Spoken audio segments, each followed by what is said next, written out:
Muy buenas tardes, mis queridos hermanos y amigos. Es un placer estar con ustedes nuevamente a través de los diferentes medios de comunicación. Gracias por haber sintonizado la programación de hoy.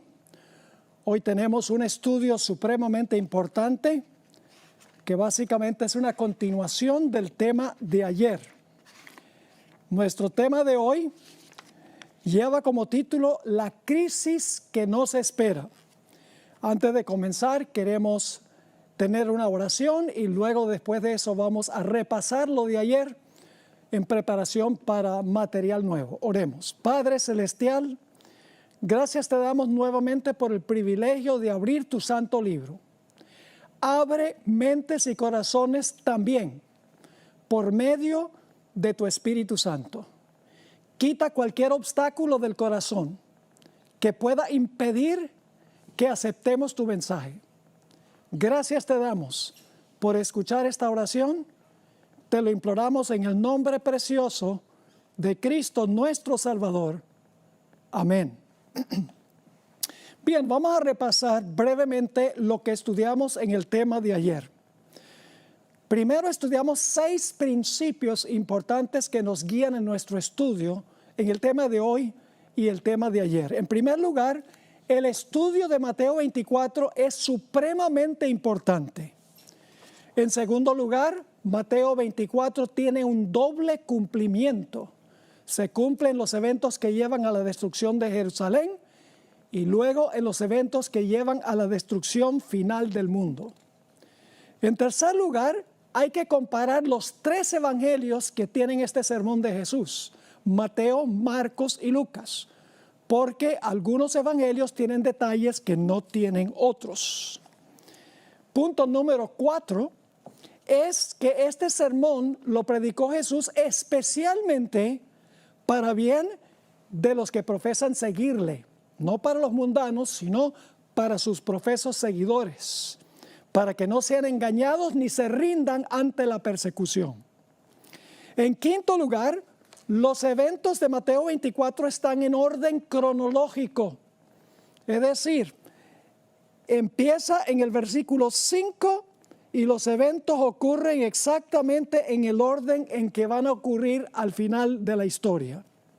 Y finalmente el principio número 6 es que el conflicto de los siglos, el libro de Elena White, el conflicto de los siglos, sigue el mismo orden que Mateo el capítulo 24. Luego voy a repasar los puntos básicos que estudiamos ayer. Vimos que va a haber guerras, rumores de guerras, nación contra nación, reino contra reino, pestilencias, hambres, terremotos y alborotos. Todas estas cosas tienen un propósito. Son causados por Satanás, porque él finalmente lo que quiere hacer es echarle la culpa a los fieles de Dios. Y eso lo encontramos en Mateo 24 y el versículo 9. Cuando venga esa persecución contra los fieles de Dios que están proclamando la verdad, y se les está echando la culpa a los fieles de Dios por lo que está pasando en el mundo, los fieles tendrán que comparecer ante reyes y gobernantes. Nos dimos cuenta también que durante ese tiempo los peores enemigos del pueblo de Dios serán amigos, familiares y parientes, créanlo o no.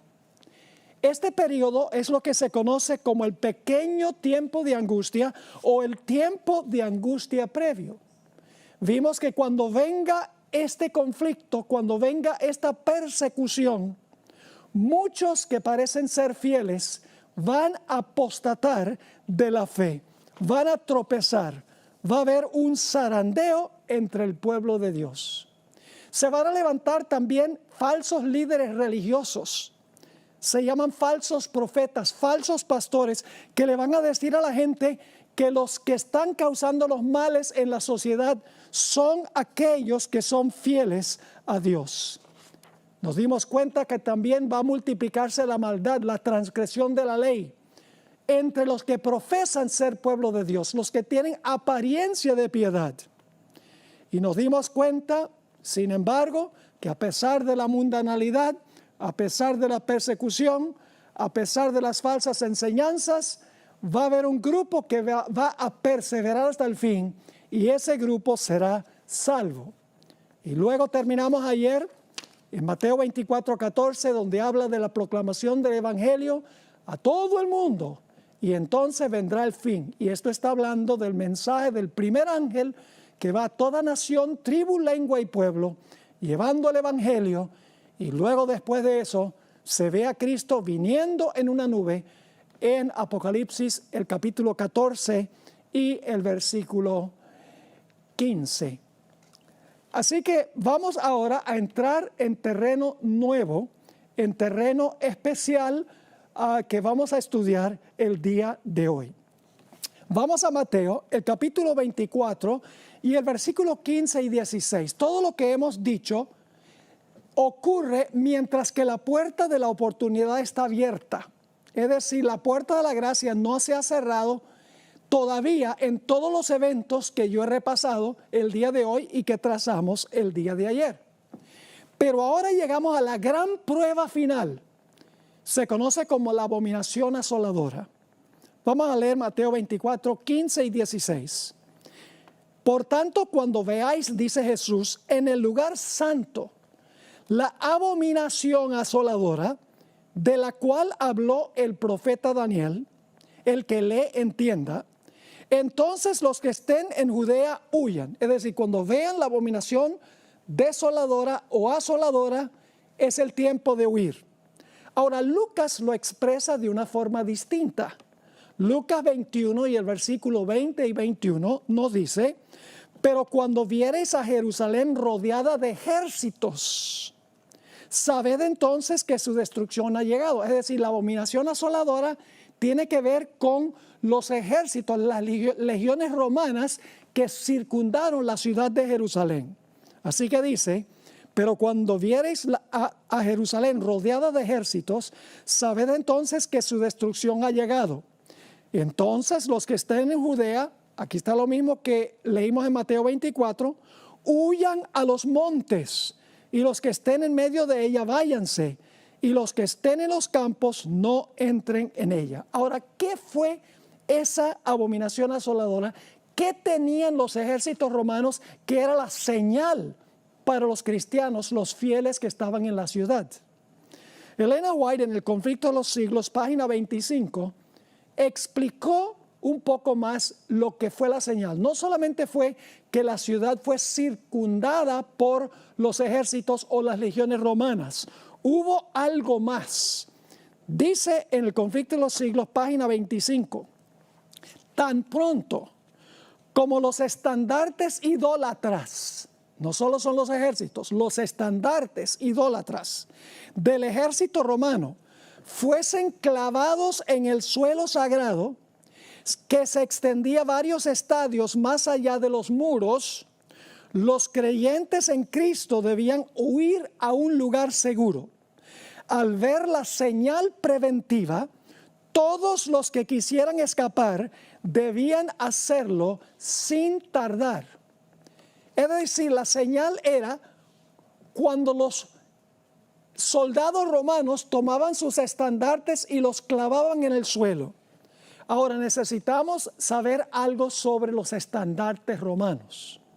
Los estandartes de los romanos tenían un águila con las alas extendidas, con la cara del águila mirando hacia la derecha. En las garras el águila tenía flechas y alrededor del águila se encontraba una guirnalda circular dorada que representaba al dios Sol Mitra. Flavio Josefo, quien fue testigo ocular de la destrucción de Jerusalén, dijo algo muy interesante en cuanto a lo que hacían los romanos con sus estandartes. Según Josefo, los soldados romanos enterraban en el suelo sus estandartes en representación del dios Sol.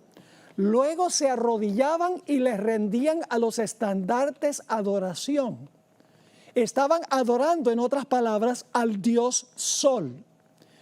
Cuando los que estaban en la ciudad, que eran fieles a Dios, vieran esa señal de los estandartes romanos y los soldados adorando al dios Sol, era la señal de que los cristianos debían huir.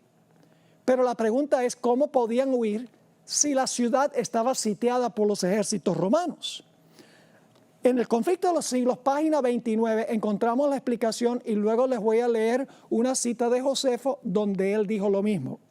Dice así: después que los soldados romanos, al mando del general Cestio Galo, esto es en el año 66, hubieron rodeado la ciudad, abandonaron de pronto el sitio de una manera inesperada. Y eso cuando todo parecía favorecer un asalto inmediato.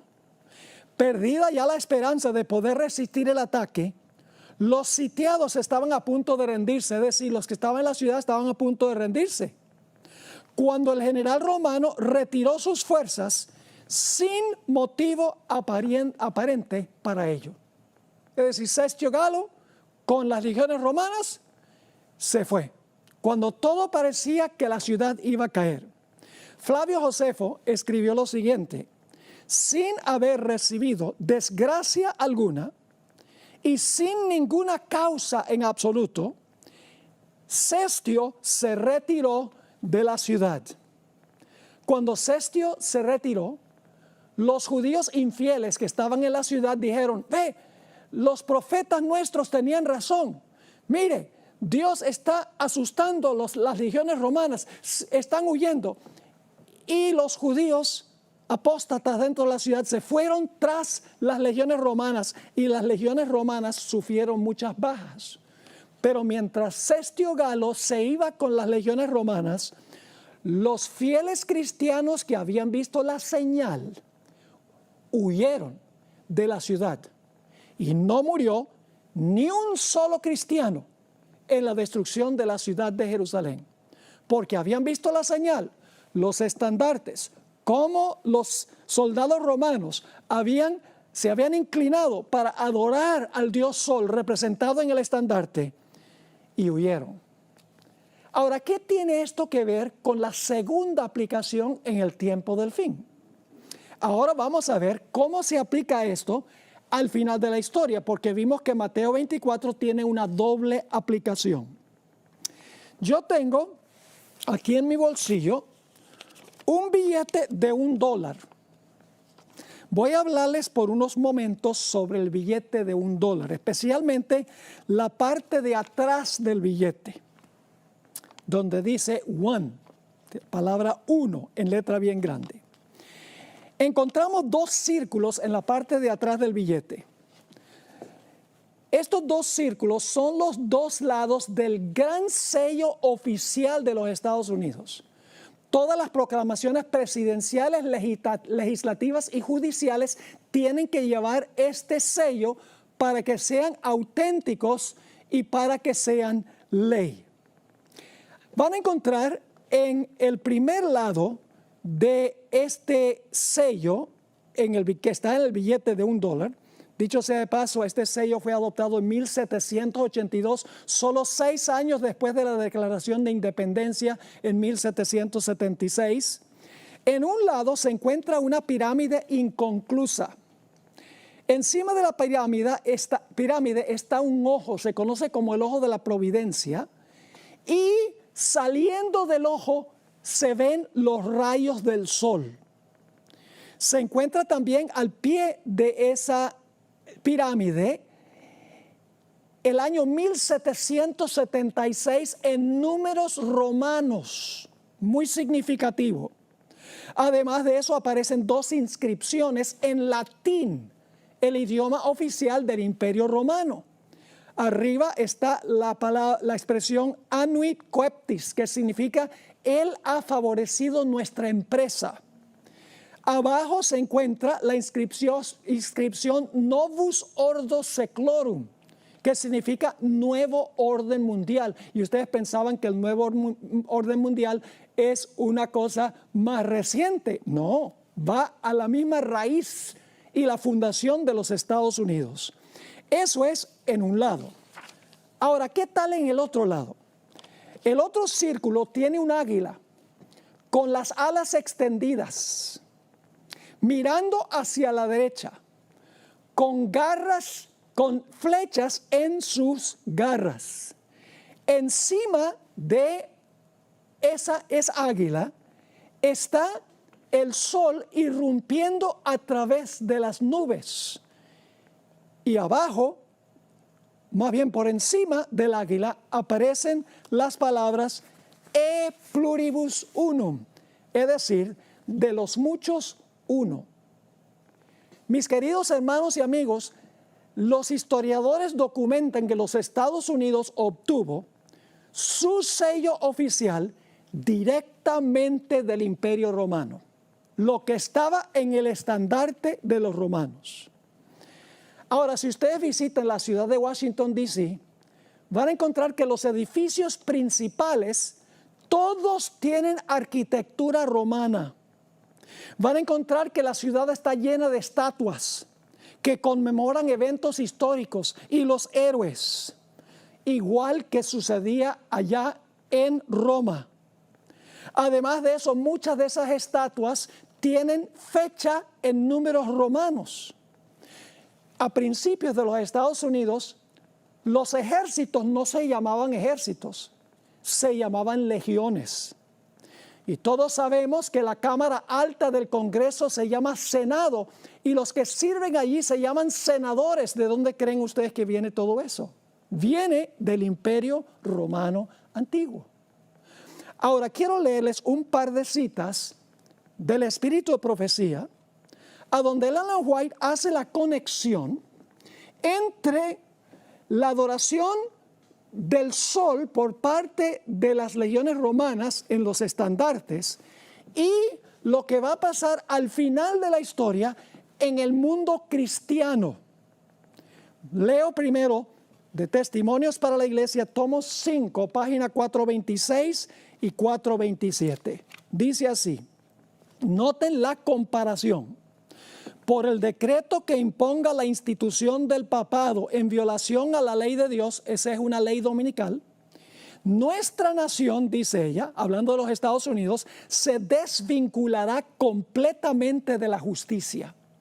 Cuando el protestantismo extienda la mano a través del abismo para asir la mano del poder romano, es decir, del papado, cuando se incline por encima del abismo para darse la mano con el espiritismo, cuando bajo la influencia de esta triple unión, nuestro país, está hablando de los Estados Unidos, repudie todo principio de su constitución como gobierno protestante y republicano y haga provisión para la propagación de las mentiras y seducciones papales, entonces sabremos que ha llegado el tiempo en que se verá la asombrosa obra de Satanás y que el fin está cerca.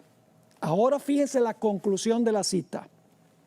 Así como el acercamiento de los ejércitos romanos fue para los discípulos una señal de la inminente destrucción de Jerusalén, esta apostasía, está hablando de la apostasía con respecto al domingo, esta apostasía podrá ser para nosotros una señal de que se llegó al límite de la tolerancia de Dios, de que nuestra nación, está hablando de los Estados Unidos, nuestra nación colmó la medida de su iniquidad y de que el ángel de la misericordia está por emprender el vuelo para nunca volver. Es decir, la abominación asoladora es la última señal antes de cerrarse la puerta de la gracia. Sigue diciendo, los hijos de Dios se verán entonces sumidos en aquellas escenas de aflicción y angustia de Jacob. En otra cita en el mismo libro, tomo 5 de los Testimonios, página 439, Ellen White escribió: no es ahora tiempo para que el pueblo de Dios fije sus afectos o se haga tesoros en el mundo. No está lejano el tiempo en que, como los primeros discípulos, seremos obligados a buscar refugio en lugares desolados y solitarios. Y ahora fíjense la comparación. Así como el sitio de Jerusalén por los ejércitos romanos fue la señal para que huyesen los cristianos de Judea, Asimismo, la asunción de poder por parte de nuestra nación, es decir, los Estados Unidos, con el decreto que imponga el día de descanso papal, será para nosotros una amonestación. Y luego viene la huida. Entonces será tiempo de abandonar las grandes ciudades y prepararnos para abandonar las menores en busca de hogares retraídos en lugares apartados entre las montañas.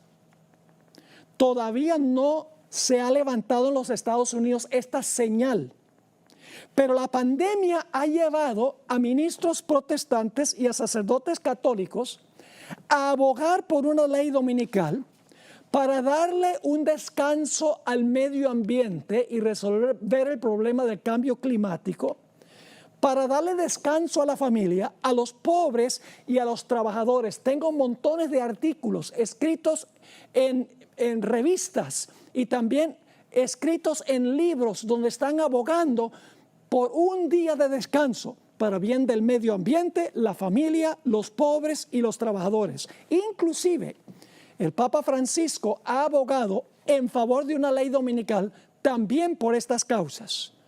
Un ministro protestante, les doy un ejemplo, predicó un sermón titulado ¿Por qué Dios nos quitó el domingo?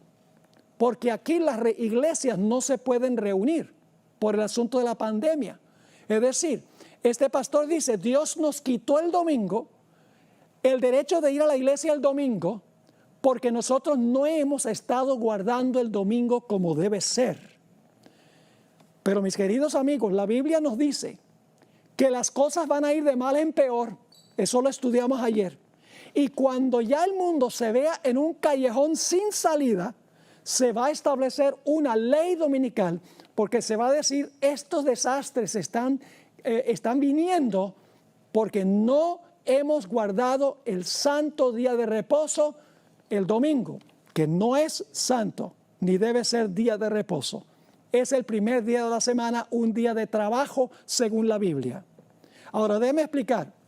Hay miles de personas en todas las iglesias que aman al Señor y les sirven de todo corazón, que desconocen lo que yo estoy presentando acá.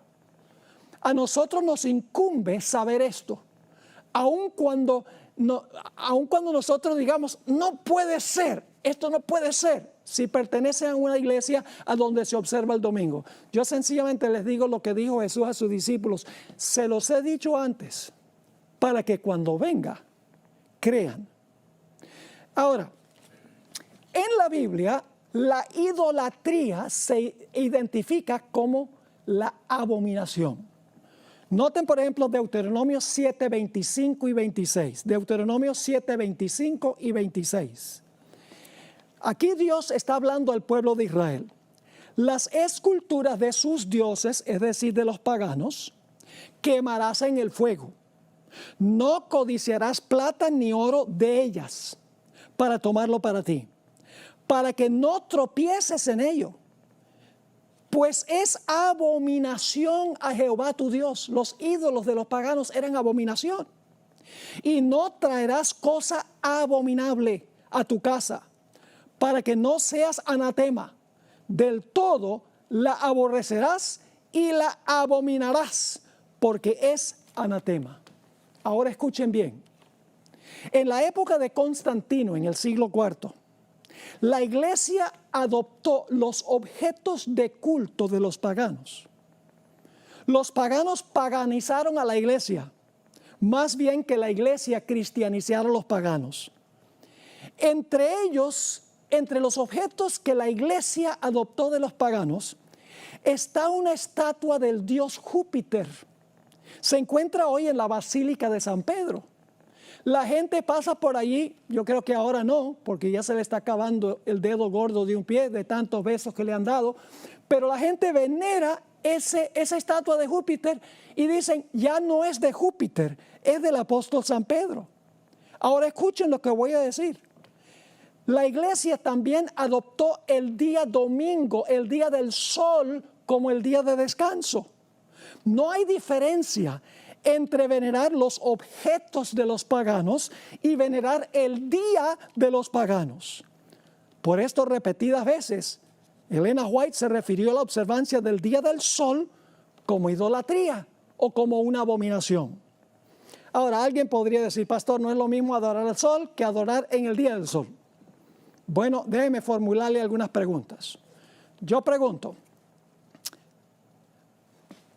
¿por qué hizo Dios el sol?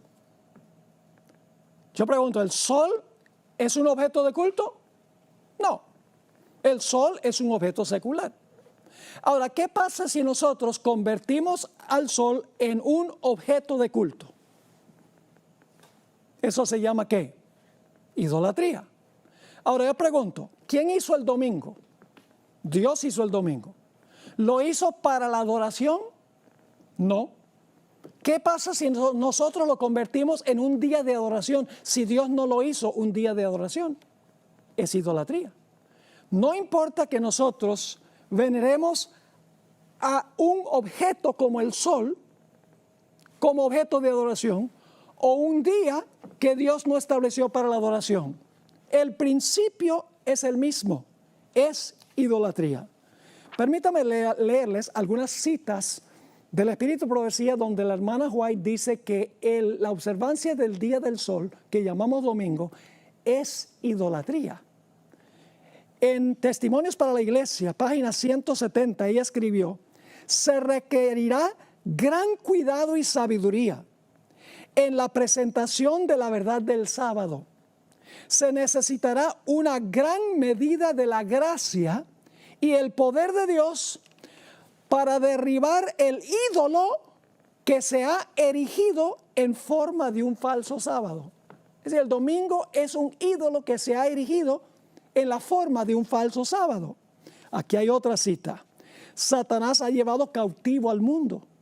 Ha introducido un sábado ídolo, dándole aparentemente gran importancia. Ha robado la lealtad del mundo cristiano, del sábado del Señor a este sábado ídolo. El mundo se inclina a una tradición, un mandamiento creado por los hombres. Por eso es idolatría, porque la observancia del domingo como día santo es idolatría, porque es un día que establecieron los hombres para la adoración y no Dios. Y luego Elena White compara con Nabucodonosor. Así como Nabucodonosor se exaltó al levantar su imagen de oro en el valle de Dura, Satanás se exalta a sí mismo por medio de este falso sábado que ha robado del patrimonio celestial. Y luego compara nuevamente la observancia del domingo con la ofrenda de Caín. Dice así en la revista Signs of the Times, marzo 21, 1900. Al igual que Caín, los hombres de hoy están violando un claro así dice Jehová. Dios ha santificado y bendecido el séptimo día. Requiere que todos lo santifiquen como memorial de la creación. Sin embargo, el archiengañador ha inspirado a los hombres para que levanten un día de reposo rival que Dios considera igual que la ofrenda de Caín. Así como Caín, aquellos que adoran este ídolo se ofenden porque el pueblo escogido de Dios prefiere guardar el día que Dios ha especificado en su ley, más bien que un día de reposo de creación humana. Procuran obligar a sus semejantes a adorar este ídolo. Fíjense, esta vez llama el domingo el ídolo, porque los seres humanos han creado este día como un día de adoración. Por eso es un ídolo. No importa que es un día o un objeto, igual, idolatría. Y luego habla otra vez de Nabucodonosor. Así hizo Nabucodonosor cuando colocó su imagen de oro en el valle de Dura. Y en su soberbia y exaltación propia, procuró obligar a todos que se inclinaran ante ella. Así como Caín echó a un lado el santo mandamiento de Dios y ofreció un sacrificio de su propia elección, los hombres han echado a un lado el santo sábado y han exaltado un día que ellos han creado.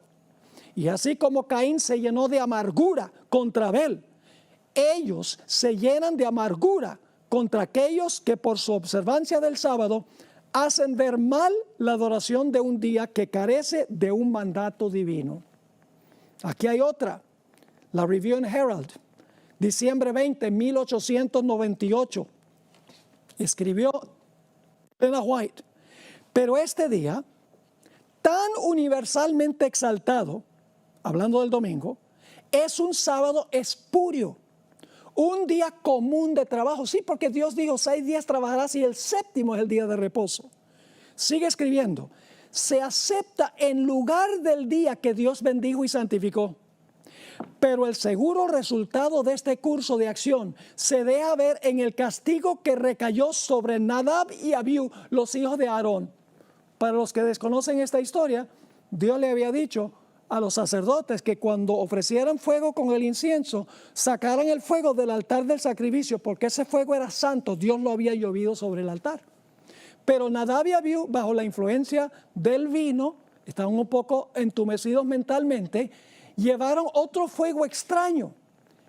Y la Biblia nos dice que salió la gloria de Jehová del santuario y destruyó a Nadab y Abiú, los hijos de Aarón, porque le ofrecieron a Dios algo secular como si fuera santo. ¿Cómo se siente Dios cuando el mundo cristiano le ofrece a Dios un día secular como el domingo, el primer día de trabajo, y se lo ofrece a Dios como si fuera santo?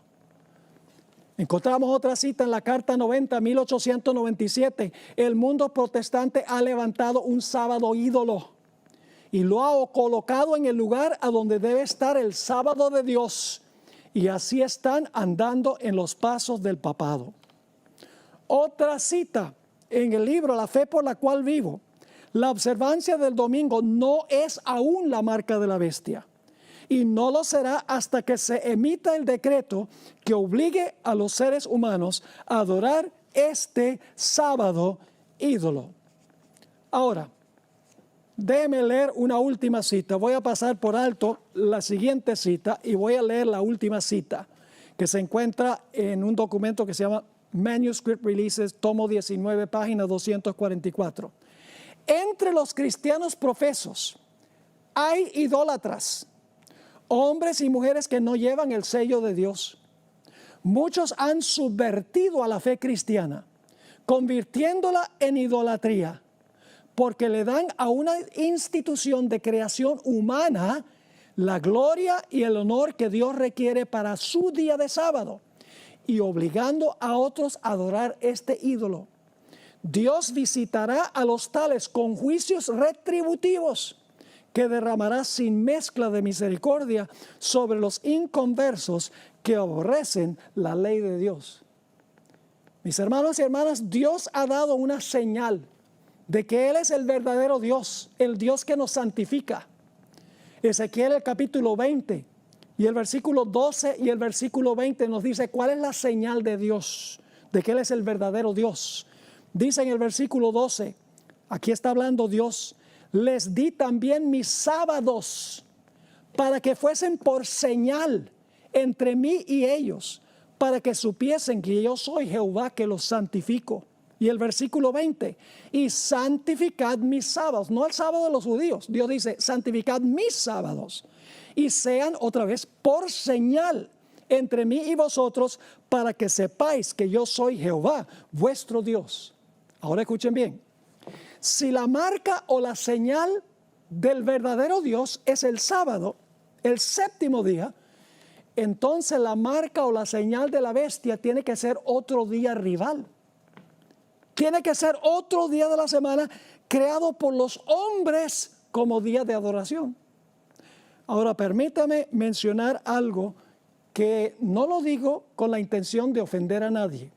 Indudablemente hay personas que son católicas y protestantes que están observando esta presentación. No estoy criticándole a usted personalmente. Estamos hablando de posiciones que tienen iglesias y los líderes religiosos en esas iglesias. ¿De dónde vino la observancia del domingo? ¿Y por qué los protestantes guardan el domingo? Vamos a ver lo que dice la Iglesia Católica en cuanto al domingo. La Iglesia Católica dice, nosotros cambiamos el día. Inclusive dice, no hay autoridad bíblica para hacerlo, pero la Iglesia lo hizo. Voy a leerles algunas citas ahora de autores católicos. Noten la primera cita. Estos son líderes de la Iglesia Católica. Fue por la autoridad de Jesucristo que la Iglesia Católica transfirió este reposo al domingo para conmemorar la resurrección de nuestro Señor. Ahora escuchen bien. De modo que cuando los protestantes guardan el domingo, aun cuando no quieran admitirlo, le están rindiendo homenaje a la autoridad de la Iglesia Católica. Es decir, los protestantes no guardan el domingo porque la Biblia dice guarda el domingo. Lo están guardando porque la Iglesia romana introdujo el domingo. Por más de 1000 años la Iglesia guardó el domingo. Los protestantes no pudieron zafarse de la observancia del domingo. Aquí está otra cita. Una palabra en cuanto al domingo. Esta cita viene de un libro que se llama El Catecismo Sencillamente Explicado. Una palabra en cuanto al domingo. Dios dijo, acuérdate de santificar el día sábado. El día de reposo era el sábado, no el domingo, dice este escritor católico. ¿Por qué entonces santificamos el domingo en vez del sábado? Ahora escuchen la respuesta. La Iglesia alteró la observancia del sábado a la observancia del domingo. Los protestantes que profesan regirse por la Biblia y la Biblia sola, y que no creen nada al menos que esté en la Biblia, deben estar medio perplejos al observar el domingo cuando dijo Dios distintamente, santificarás el sábado. La palabra domingo no aparece en ninguna parte de la Biblia y por lo tanto los protestantes están obedeciendo la autoridad de la Iglesia Católica. Ahora viene la cita más importante de todas. Escrita por John O'Brien, quien por muchos años enseñó en la Universidad de Notre Dame, aquí en los Estados Unidos, escribió un libro muy famoso, La Fe de Millones, y escribió lo siguiente. Siendo que el sábado y no el domingo se especifica en la Biblia, ¿no es curioso que los que no son católicos y quienes profesan tomar su religión directamente de la Biblia y no de la iglesia, observen el domingo en lugar del sábado? Sí. Claro que son inconsistentes, pero este cambio se hizo unos 15 siglos antes que naciera el protestantismo. Y para ese tiempo la costumbre se observaba ya universalmente. Los protestantes han continuado la costumbre, aun cuando se basa en la autoridad de la Iglesia Católica y no sobre un texto explícito de la Biblia. Dicha observancia permanece como un recordativo de la Iglesia Madre. Los protestantes al guardar el domingo tienen un recordativo de la Iglesia Madre de donde salieron. Así que dice, dicha observancia permanece como un recordativo de la Iglesia Madre, de donde se separaron las sectas no católicas. Es como un niño que se fuga de casa, pero aún lleva consigo en el bolsillo una foto de su madre o una trenza de su cabello. Y por eso la Biblia dice que las sectas protestantes volverán a la madre antes que lleguemos al final de la historia. Una cita más, esta es extraordinaria. La Santa Iglesia Católica fue la que cambió el día de reposo del sábado al domingo, primer día de la semana. Y no solo obligó a todos a guardar el domingo, sino que urgió a todos a que trabajaran el séptimo día a riesgo de un anatema. Los protestantes profesan reverenciar la Biblia, más sin embargo, por su acto solemne de guardar el domingo, reconocen el poder de la Iglesia Católica. La Biblia dice, acuérdate del sábado para santificarlo. Pero la Iglesia Católica dice, no, guarda el primer día de la semana. Y he aquí, todo el mundo civilizado se inclina en obediente reverencia al mandato de la Santa Iglesia Católica. Citas muy dicientes. Ahora, el sábado y el domingo son dos días opuestos. El sábado es el séptimo y el domingo es el primero. Una gran separación entre los dos. Dicho sea de paso, saben ustedes que generalmente la falsificación de algo viene después de lo genuino, en tiempo. Y ustedes dicen, ¿qué tiene eso que ver con lo que estamos hablando? Les explico. ¿Cuál fue el día que estableció Dios originalmente antes del pecado como día de reposo? En Génesis el capítulo 2 dice que Dios santificó y bendijo el sábado. Yo pregunto, ¿creen ustedes que más adelante en la historia Satanás va a implementar un día rival a ese? ¿Cómo no? Y fíjense que la falsificación viene generalmente en el tiempo después de lo genuino. Les doy un ejemplo. Supongamos que hay un billete, que hacen los falsificados, que hace el gobierno, un billete de $5, digamos. ¿Qué hacen los falsificadores? Pues los falsificadores, ellos hacen un billete muy parecido de $5 para tratar de engañar a la gente para que crean que es genuino. El falso viene después del genuino. Pero no sucede que los falsificadores dicen, hagamos un billete falso de $1,000 y que el gobierno diga, hagamos uno genuino. No, porque la falsificación viene después de lo genuino. Y la Biblia dice que el día original de Dios es el santo sábado. El conflicto final es más profundo que un conflicto sobre días. En realidad, es una prueba de qué autoridad una persona acepta. Si yo guardo el sábado, estoy confesando que obedezco la autoridad de Dios, quien estableció el sábado.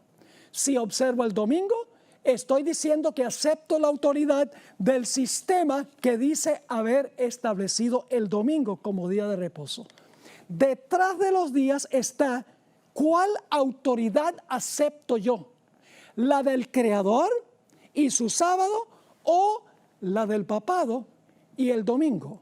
Día establecido por los seres humanos. Así que la abominación asoladora, al final de la historia, es cuando se imponga el día del sol, que será la gran prueba final para el mundo. Cuando se vea esa señal, se va a dividir el mundo en dos grupos, como sucedió con Jerusalén con los estandartes romanos. Los apóstatas quedaron y los fieles salieron.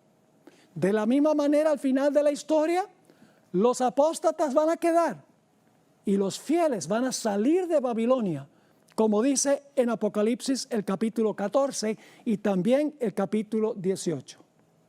Ahora, después que la abominación asoladora, el día de reposo, el conflicto sobre el día de reposo, haya dividido a la raza humana en dos grupos, entonces el pueblo de Dios tendrá que huir, porque sufrirán gran oposición. Vamos a notar Mateo 24 y el versículo 16 al 19. Mateo 24, 16 al 19, donde habla de la huida después que se ve la señal. Dice allí, entonces los que estén en Judea huyan a los montes. El que esté en la azotea no descienda para tomar algo de su casa, y el que esté en el campo no vuelva atrás para tomar su capa. Es decir, dejen todo atrás. Mas ay de las que estén encintas y de las que críen en aquellos días, porque va a ser muy difícil, dificilísimo, si una mujer está embarazada y tiene que huir, o si está criando niños pequeños y tiene que huir también. Lucas 17, 31 y 32 agrega un detalle que no está en Mateo. Dice, en aquel día el que esté en la azotea y sus bienes en casa, no descienda a tomarlos. Y el que en el campo, asimismo no vuelva atrás. Acordaos de la mujer de Lot. La mujer de Lot salió de Sodoma, pero Sodoma no había salido de ella. ¿Será que hay muchos cristianos que dicen que han salido del mundo, pero el mundo no ha salido de ellos? ¿Será que estamos aferrados a nuestras casas y nuestros carros y nuestro dinero y nuestra jubilación y todos los bienes materiales que tenemos? Que cuando venga este momento, vamos a decir como la esposa de Lot, ay, yo no puedo dejar todo esto atrás. Por eso el Señor Jesucristo dijo, acordaos de la mujer de Lot. Y ahora quiero que noten un detalle muy interesante en el versículo 20 de Mateo 24, porque leímos los versículos 16 al 19, donde dice, los que están en Judea huyan, no vuelvan a tomar nada de su casa, acuérdense de la mujer de Lot. Y fíjense que todos los que van a huir guardarán el sábado. Porque dice en Mateo 24, 20, Jesús a sus fieles, orad pues, que vuestra huida no sea en invierno ni en sábado. Es decir, los fieles que van a huir son observadores del sábado, según Mateo, el capítulo 24 y el versículo 20. Y cuando el pueblo de Dios huya, ya la puerta de la gracia se ha cerrado, y vendrá la gran tribulación. Recuerden que en Mateo 24:9 dice que habrá una tribulación. Es el tiempo de angustia previo. Pero en Mateo 24:21 dice gran tribulación, después de cerrarse la puerta de la gracia. Dice ahí en Mateo 24:21 y 22, porque habrá entonces gran tribulación, cual no la ha habido desde el principio del mundo hasta ahora ni la habrá. Y si aquellos días no fuesen acortados, nadie sería salvo. Mas por causa de los escogidos, aquellos días serán acortados. En Daniel 12 y el versículo 1 encontramos una descripción del mismo tiempo de angustia. Dice, en aquel tiempo se levantará Miguel, el gran príncipe que está de parte de los hijos de tu pueblo. Y será tiempo de angustia, cual nunca fue desde que hubo gente hasta entonces. Pero en aquel tiempo será libertado tu pueblo, todos los que se hallen inscritos en el libro. Y luego, en los versículos 23 al 27, lamentablemente el tiempo no nos permite estudiar todos los detalles, pero en Mateo 23 al 27 encontramos en ese tiempo de angustia que Satanás va a falsificar la segunda venida de Cristo, porque él quiere ganarse a los escogidos. Él todavía alberga una esperanza de que va a poder engañar a los escogidos. Y su último gran engaño será falsificar la segunda venida de Jesús, haciéndose pasar por Cristo. Dice en Mateo 23 al 27, entonces si alguno os dijere, mirad, aquí está el Cristo, que significa Mesías, o mirad, ahí está, no lo creáis, porque se levantarán falsos cristos y falsos profetas, y harán grandes señales y prodigios, de tal manera que engañarán, si fuere posible, a uno de los escogidos. Yo ya os lo he dicho antes. Así que si os dijeren, mirad, está en el desierto, no salgáis. O mirad, está en los aposentos, no lo creáis. Porque como el relámpago sale del oriente y se muestra hasta el occidente, es decir, todo el mundo lo ve, así será también la venida del Hijo del Hombre. Porque donde quiera que estuviera el cuerpo muerto, allí se juntarán las águilas. Muy interesante ese versículo. Ojalá tuviera 10 minutos para exponerle ese versículo que habla de las águilas. Las águilas de los estandartes romanos y el águila de los Estados Unidos al final de la historia trae la destrucción. Elena White describió de una forma espectacular esta falsificación de la segunda venida. Y voy a leer rápido. Conflicto de los siglos, página 608 y 609. El acto capital que coronará el gran drama del engaño será que el mismo Satanás se hará pasar por el Cristo. Hace mucho que la iglesia profesa esperar el advenimiento del Salvador como consumación de sus esperanzas. Pues bien, el gran engañador simulará que Cristo habrá venido. En varias partes, aquí está la clave, en varias partes de la tierra, Satanás se manifestará a los hombres como un ser majestuoso, de un brillo deslumbrador, parecido, dice esto, a la descripción que del Hijo de Dios da San Juan en el Apocalipsis. Le va a brillar el rostro como el sol, como dice en Apocalipsis 1. La gloria que le rodee superará cuanto hayan visto los ojos de los mortales. El grito de triunfo repercutirá por los aires. Cristo ha venido, Cristo ha venido. El pueblo se postrará en adoración ante él, mientras levanta sus manos y pronuncia una bendición sobre ellos, así como Cristo bendecía a sus discípulos cuando estaba en la tierra. Su voz es suave y acompasada, aunque llena de melodía. En tono amable y compasivo, enuncia Satanás algunas de las verdades celestiales y llenas de gracia que pronunciaba el Salvador. Cura las dolencias del pueblo. Y luego en su fementido carácter de Cristo, asegura haber cambiado el día de reposo del sábado al domingo y manda a todos que santifiquen el día bendecido por él. Declara que aquellos que persisten en santificar el séptimo día blasfeman su nombre, porque se niegan a oír a sus ángeles, que les fueron enviados con la luz de la verdad. Es el engaño más poderoso y resulta casi irresistible. Ahora, ¿por qué no será engañado el pueblo de Dios? Muy sencillo. Sigue la cita. Pero el pueblo de Dios no se extraviará. Primero, las enseñanzas del falso Cristo no están de acuerdo con las Sagradas Escrituras. La Biblia dice sábado, Satanás va a decir domingo. Es decir, tenemos que atenernos por lo que dice la Biblia, no por lo que dicen los ojos y los oídos y las emociones, solo lo que dice la palabra de Dios. Sigue la cita. Las enseñanzas del falso Cristo no están de acuerdo con las Sagradas Escrituras. Su bendición va dirigida a los que adoran a la bestia y su imagen. Precisamente aquellos sobre quienes dice la Biblia que la ira de Dios será derramada sin mezcla. Hay una segunda razón por la cual el pueblo de Dios no será engañado. Además, no se le permitirá a Satanás contrahacer la manera en que vendrá Jesús. Es decir, no va a poder verse como un relámpago que refulge del oriente hasta el occidente. No. Él se va a aparecer en diferentes partes del mundo, caminando en la tierra. Pero cuando Cristo venga, vamos a encontrar que Cristo no va a tocar la tierra. Sigue diciendo, además no se le permitirá a Satanás contrahacer la manera en que vendrá Jesús. El Salvador previno a su pueblo contra este engaño y predijo claramente cómo será su segundo advenimiento. Y ahora cita Elena White, Mateo 24, porque se levantarán falsos cristos y falsos profetas y darán señales grandes y prodigios, de tal manera que engañarán, si es posible, aún a los escogidos. Así que, si os dijeren, he aquí en el desierto está, no salgáis, he aquí en las cámaras, no creáis, porque como el relámpago que sale del oriente y se muestra hasta el occidente, así será también la venida del Hijo del Hombre. Y luego comenta Elena White, no se puede remedar semejante aparición. Todos la conocerán y el mundo entero la presenciará.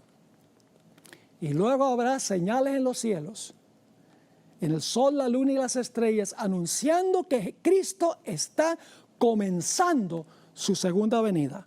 Dice Mateo 24, 29, e inmediatamente después de la tribulación de aquellos días, el sol se oscurecerá y la luna no dará su resplandor, y las estrellas caerán del cielo y las potencias de los cielos serán conmovidas. ¿Qué son las potencias de los cielos que van a ser conmovidas? Bueno, Dios colocó el sol para que gobernara el día y colocó la luna para que gobernara la noche, según Génesis 1 y el versículo 16. Ahora voy a leerles una cita en Primeros Escritos, página 41. El 16 de diciembre de 1848, el Señor me dio una visión de la conmoción de las potestades del cielo. Vi que cuando el Señor dijo cielo, al anunciar las señales indicadas por Mateo, Marcos y Lucas, quería decir el cielo. Y cuando dijo tierra, se refería a la tierra. Ahora ella explica, las potestades del cielo son el sol, la luna y las estrellas. Gobiernan en los cielos. Eso dice, Dios creó el sol para gobernar en el día y la luna para gobernar en la noche. Gobiernan en los cielos. Las potestades terrenas son las que gobiernan en la tierra, es decir, los magistrados, los gobernantes. Ahora fíjense cuándo van a ser estas señales. Las potestades del cielo se conmoverán a la voz de Dios. Es decir, el sol, la luna y las estrellas se van a conmover cuando Dios deje oír su voz, cuando Cristo está comenzando su segunda venida. Entonces el sol, la luna y las estrellas se moverán de sus lugares. No dejarán de existir, sino que serán sacudidos por la voz de Dios. Y entonces se verá la señal del Hijo del Hombre en el cielo. Dice en el versículo 30 de Mateo 24, entonces aparecerá la señal del Hijo del Hombre en el cielo. Y entonces lamentarán todas las tribus de la tierra. Pueden leer una ampliación de esto en Apocalipsis 6, 14 al 16. Así que dice, entonces aparecerá la señal del Hijo del Hombre en el cielo. Y entonces lamentarán todas las tribus de la tierra y verán al Hijo del Hombre viniendo sobre las nubes del cielo con poder y gran gloria. Elena White en El Conflicto de los Siglos, página 624, describió esta señal del Hijo del Hombre. Dice allí, pronto aparece en el oriente una pequeña nube negra, de un tamaño como la mitad de la palma de la mano. Es la nube que envuelve al Salvador y que a la distancia parece rodeada de oscuridad. El pueblo de Dios sabe que es la señal del Hijo del Hombre. En silencio solemne la contemplan mientras va acercándose a la tierra, volviéndose más luminosa y más gloriosa hasta convertirse en una gran nube blanca, cuya base es como fuego consumidor y sobre ella el arco iris del pacto. Jesús marcha al frente como un gran conquistador. Así que empieza una nubecilla pequeña en el cielo, en el oriente, que se va acercando y se torna una nube blanca, que en realidad son los ángeles que acompañan a Jesús. Y luego Jesús va a mandar a los ángeles para que recojan a los fieles. Para, en primer lugar, la resurrección de los justos, para unirse con los santos que están vivos, para luego entonces ser arrebatados en las nubes al cielo. Dice en Mateo 24:31, y enviará a sus ángeles. Noten que Jesús no llega a la tierra a buscar a sus escogidos. No. Él va a estar en el cielo, dice, enviará a sus ángeles con gran voz de trompeta y juntarán a sus escogidos de los cuatro vientos, es decir, de los cuatro ángulos de la tierra, de todo el globo, desde un extremo del cielo hasta el otro. Primera de Tesalonicenses 4:15 al 17 describe este momento glorioso, el clímax de Mateo 24. Dice allí, por lo cual os decimos esto en palabra del Señor, que nosotros que vivimos, que habremos quedado hasta la venida del Señor, no precederemos a los que durmieron. Porque el Señor mismo con voz de mando, con voz de arcángel y con trompeta de Dios descenderá del cielo. Y los muertos en Cristo resucitarán primero.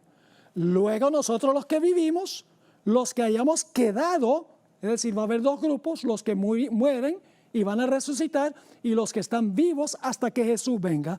Dice, luego nosotros los que vivimos, los que hayamos quedado, seremos arrebatados juntamente con ellos en las nubes para recibir al Señor en el aire y así estaremos siempre con el Señor. Noten que Jesús no toca la tierra. Dice, seremos arrebatados con ellos en las nubes para encontrarnos con el Señor en el aire. Por eso los fieles no serán engañados por la falsificación de la segunda venida de Cristo. Así que la pregunta clave es, ¿en cuál grupo vas a estar tú? ¿Estás dispuesto, estás dispuesta de entregarlo todo para ser fiel a Jesús? Para decir, cuando veas a Jesús, la señal del Hijo del Hombre, he aquí, este es nuestro Dios, le hemos esperado y Él nos salvará. O vas a estar entre ese grupo que va a clamar que las rocas caigan sobre ellos y se van a esconder en las cuevas de la tierra para no ver el rostro de Jesús. Yo oro a Dios que hagas la elección correcta en este asunto.